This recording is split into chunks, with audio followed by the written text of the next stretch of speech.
আসসালামু আলাইকুম, আশা করি সবাই ভালো আছেন। আলহামদুলিল্লাহ আমিও ভালো আছি। তো আজকে আমরা একটা খুবই গুরুত্বপূর্ণ টপিক নিয়ে আলোচনা করব। আর আমাদের আজকের টপিক হচ্ছে চ্যাটজিপিটি অথবা এআই। এআই এর কারণে আমাদের এসি ইন্ডাস্ট্রিতে কি কি ইমপ্যাক্ট পড়তে পারে বা আদৌ কোনো ইমপ্যাক্ট পড়বে কিনা, আমাদের এসি স্পেশালিস্টদের জব থাকবে কিনা, নানান কোয়ারি এবং এগুলো সার্চ ভলিউম কিন্তু ডে বাই ডে বাড়তেছে। গুগলে যদি সার্চছেন বা কিওয়ার্ড প্ল্যানারে চেক করেন, এই রিলেটেড কোশ্চেনের সার্চ ভলিউম বাড়তেছে, মানে মানুষের ইন্টারেস্ট বাড়তেছে। সো ব্যাপারটা হচ্ছে মানে একটা সিম্পল জিনিস যদি আমরা চিন্তা করি, আমরা জানি যে চ্যাটজিপিটি কিন্তু একটা নতুন সার্চ ইঞ্জিন লঞ্চ করতে যাচ্ছে খুব সুন, মেবি নেক্সট উইকই করে দিবে যেটা শোনা যাচ্ছে। সো এখন ওই সার্চ ইঞ্জিনের কারণে আমরা যারা গুগল এসইও নিয়ে কাজ করি আমাদের কোনো ইম্প্যাক্ট আছে কিনা? হ্যাঁ, ইম্প্যাক্ট অবশ্যই আছে, কেননা চ্যাটজিপিটি বা এআই কিন্তু অনেক বেশি ইউজার ফ্রেন্ডলি হয়ে উঠছে।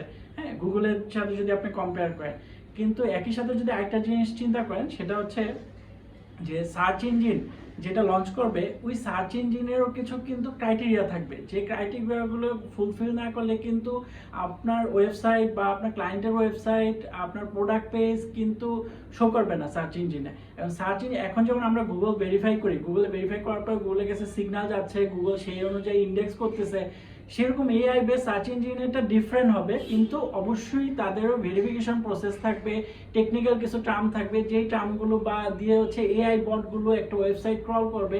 সো ওই জিনিসগুলা মানে এখন যে এসইওর যে এভাবে আমরা কাজ করি সেম কাইন্ড অফ জিনিসই কিন্তু ওখানে থাকবে, কিন্তু ওগুলো এআই বেসড হবে। সো এসইও স্পেশালিস্টদের জব যাচ্ছে না, তবে অবশ্যই যারা অফ পেজ এসইও নিয়ে কাজ করেন, এটা আমার অ্যানালাইসিস বলে যে of page SEO, guest post, outreach, হ্যাঁ, এই জিনিসগুলোর উপরে বিশাল একটা ইম্প্যাক্ট পড়বে, যেটা বোঝা যাচ্ছে আর কি।